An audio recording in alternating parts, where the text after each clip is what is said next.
dropped a video that flips the whole culture into a Mortal Kombat battlefield. And it's not random. This is legacy talk. This is history coded as combat. Vybz Kartel, Bounty Killer, Mavado, Alkaline. Each one represents a different era, a different clash, a different war in dancehall. But Beenie Man positions himself as the one who survived all of them. Not a diss, not a clash tune, a statement. This isn't about hits alone. It's about longevity, relevance, and cultural weight. Beenie isn't saying he's undefeated, he's saying he's still standing.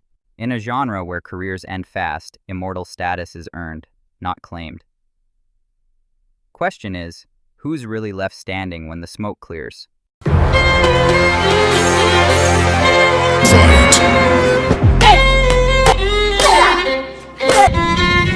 Finish him. Beenie Man wins.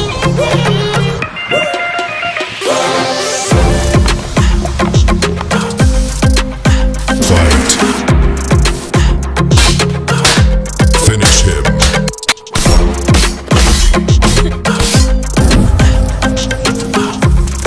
Vybz Kartel wins.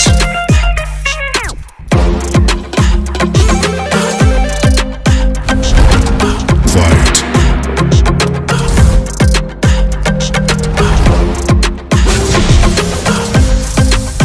Finish him. Alkaline wins.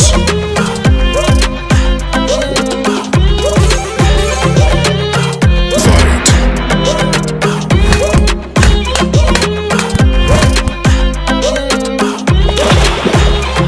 Vybz Kartel wins. King title fight. Finish him.